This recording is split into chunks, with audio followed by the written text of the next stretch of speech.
Il a la tête dans les étoiles, il est devenu le 3e astronaute belge. Sa mission spatiale va commencer à l'automne 2026. Il va nous parler un tout petit peu d'espace, mais il va surtout nous parler de sa vision de la culture. Raphaël Liégeois est notre invité.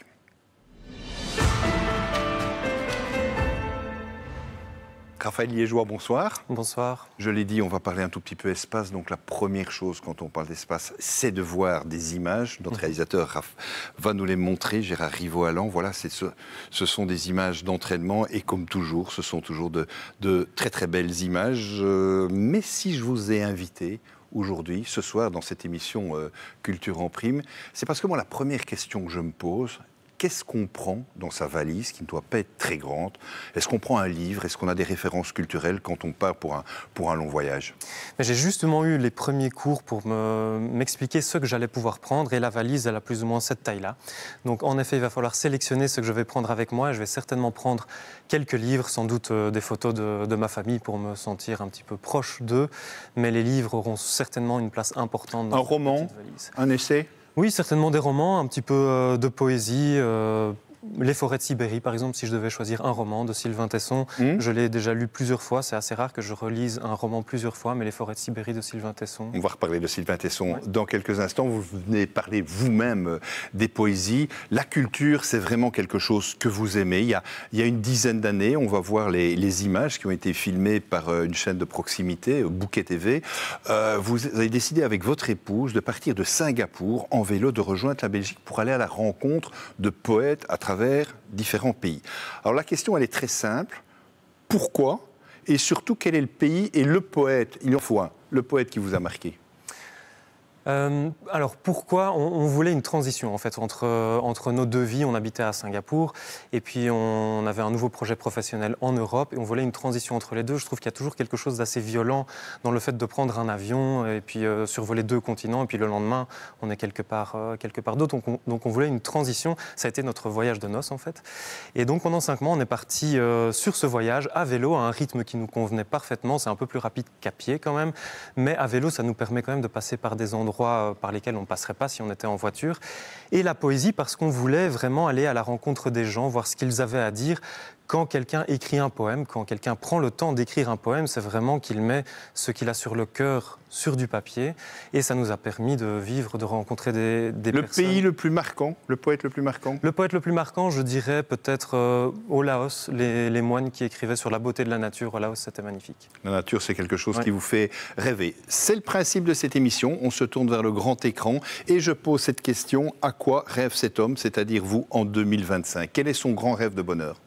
Le grand rêve de bonheur, c'est que l'aventure spatiale que je débute se passe bien, c'est-à-dire avec la mission l'année prochaine et que tout se passe bien pour la mission à bord de la Station spatiale internationale. Raphaël Liégeois, si je vous ai invité, c'est parce qu'il y a une phrase, une de vos phrases qui m'a marqué à un certain moment. La culture, c'est quelque chose qui vous fait, qui nous fait du bien. Ça veut dire quoi? C'est vrai qu'il y a quelque chose qui se passe, par exemple, moi quand je lis un livre ou quand j'écoute de la musique, il y a quelque chose qui se passe, sans doute parce qu'on arrive à se mettre dans la peau de quelqu'un d'autre, à comprendre un peu mieux ce que les autres ressentent. Peut-être que ça nous permet de mieux comprendre ce que nous, on ressent aussi, mais ça me fait du bien et régulièrement, j'ai besoin à peu près tous les jours quand même de lire un petit peu pour avoir cette respiration-là. Et vous ne faites pas que lire, parce que l'image qu'on va voir ici, elle est quand même très très impressionnante. C'est une image sous une montgolfière. Et qu'est-ce que vous faites? Vous jouez du piano. Et vous jouez un morceau aussi que vous aimez particulièrement bien, la sonate au clair de lune de Beethoven. Les images sont belles. Ouais. Et pourquoi le faire sous une montgolfière et pourquoi ce morceau-là? Il y a beaucoup de pourquoi ce soir dans mon émission. Il y a beaucoup de pourquoi, alors je ne sais pas exactement, c'est quelque chose qui nous est rêvé. Donc Fred, que je salue au passage, qui est le pilote avec moi en dessous du ballon, est aussi musicien et on voulait jouer quelque chose. Et la sonate au clair de lune, c'est un morceau qui m'a accompagné longtemps parce que souvent quand on est musicien, on apprend un nouveau morceau et puis parfois on se lasse. La sonate au clair de lune a quelque chose de spécial pour moi, qui est que ça reste toujours aussi magique de jouer cette sonate au clair de lune. En tout cas, ce qui est magique, c'est en tout cas de jouer aussi sous une montgolfière avec de super paysages. Vous avez parlé vous-même, il y a en tout début d'émission, de Sylvain Tesson.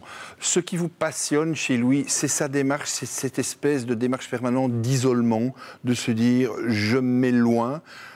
il a un handicap, il s'est dépassé lui-même, il va jusqu'au bout. C'est tout ça chez lui qui vous passionne? Oui, c'est un peu tout ça. Donc, ce qui m'a fait découvrir, le roman qui m'a fait découvrir Sylvain Tesson, c'est Dans les forêts de Sibérie, où il est en solitude pendant 6 mois. Donc, c'est terrible ce livre. Il est dans un petit, on imagine le chalet, très petit, il fait froid, voilà. Il sort à peine. Moi, j'ai adoré. Du feu et des livres. Oui. Donc, du feu et des livres, c'est bien résumé, oui. Et non, ce qui me passionne, c'est sans doute ce fantasme du départ permanent, de la solitude, de cette réflexion philosophique sur comment ça peut nous nourrir aussi. Et il a travaillé là-dessus dans tous ses romans, et c'est ce que j'aime beaucoup dans son... Alors, deux autres, il faut avancer dans cette émission. Jules Verne. Jules Verne, Le Tour du monde, 80 jours. Oui, Le Tour du monde en 80 jours. Déjà, à ce moment-là, quand vous le lisez, vous dites « je veux m'échapper ». Non, pas m'échapper, mais c'était l'aventure permanente. Et puis c'est que c'était possible. Il y avait l'île mystérieuse aussi. Je pense que le premier qui m'a vraiment accroché, c'était l'île mystérieuse, sur comment l'ingénierie permet de vraiment reconstruire un système d'autosuffisance pour survivre sur cette île sur laquelle ils ont atterri après un vol en ballon déjà. L'autosuffisance dans un monde qui n'était quand même pas aussi détraqué que maintenant, c'était quand même un peu prémonitoire. Ah. Et puis, moi j'ai été marqué par ces deux livres-là. Vous aussi, dès le départ? Bien sûr, je les ai lus des dizaines de fois et maintenant je les lis à mes filles. Est-ce qu'à ce moment-là, aujourd'hui plutôt, vous vous dites, Hergé avait quand même tout pensé, tout vu, quasi jusqu'au moindre détail? C'est fantastique ce qu'il a fait. C'est absolument impressionnant. Donc il a écrit ça, je pense que c'est sorti une quinzaine d'années avant l'atterrissage sur la Lune. Et les vues de la Lune sont absolument magnifiques et très proches de la réalité. Donc il s'est documenté. On a presque l'impression que je vous interromps, presque l'impression que c'est pas une BD, c'est un bouquin photo. Oui, bien sûr, bien sûr. Voilà, et puis ils sont là. Ouais. On va montrer aussi un acteur. On en revient à Sylvain Tesson. C'était Les Chemins Noirs. C'était Jean Dujardin. Là, un homme aussi qui va jusqu'au bout, qui connaît des difficultés dans la vie et qui fait un terrible chemin. C'est pas une promenade de santé qu'il fait, et les images sont très belles. Ça veut dire que les images, quand on voit votre sélection, c'est quelque chose d'important. Ça va pas vous manquer, ça, pendant votre expérience d'astronaute? Je pense que ça va beaucoup me manquer de pouvoir sortir, faire un tour et prendre l'air. C'est aussi sur la résilience, le pouvoir de la marche. Comme peut-être moyen de méditation et d'être bien avec soi-même. Donc je pense que ce que je fais aujourd'hui dans la nature, par exemple, pourrait être très utile à bord de l'ISS. Allez, votre coup de cœur culturel pour nos téléspectateurs et téléspectatrices, c'est quoi?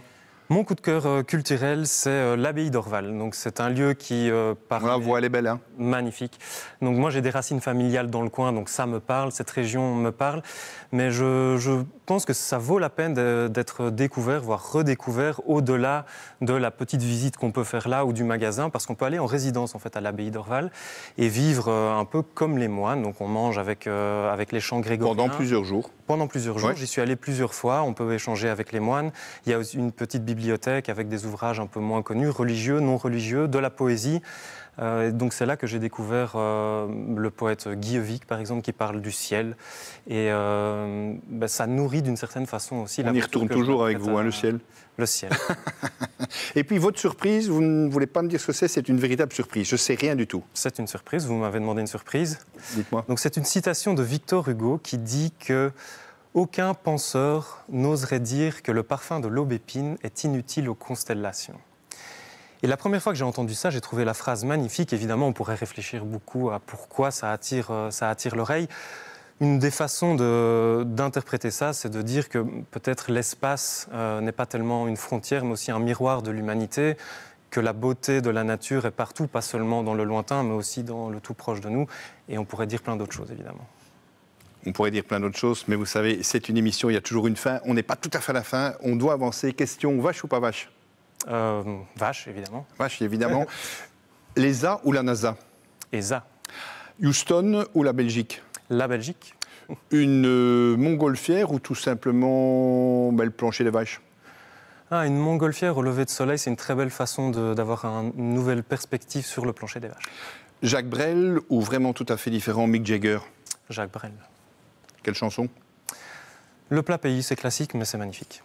Raphaël Liégeois, merci d'avoir participé à cette émission. Rapidement, mes choix pour vous ce week-end, le Bruxelles Jazz Weekend. Vous pouvez assister pendant 3 jours à des concerts de jazz sur la Grand Place, sur la place au Sablon aussi, dans tous les endroits de Bruxelles. Et puis Kik et Flup, qu'on parlait d'Hergé, à la galerie Champaka. Et je vous conseille aussi de prendre la route d'Andenne avec un extraordinaire festival de céramique. Vous sortirez de là, vous aurez envie de fabriquer des céramiques. Je ne sais pas si ça vous tente. Ma marraine sera là. Ah ben voilà, écoutez, et tout ça n'était pas prévu.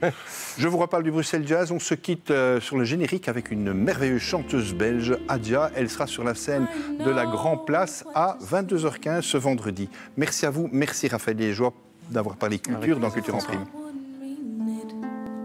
I've been feeling some kind of way.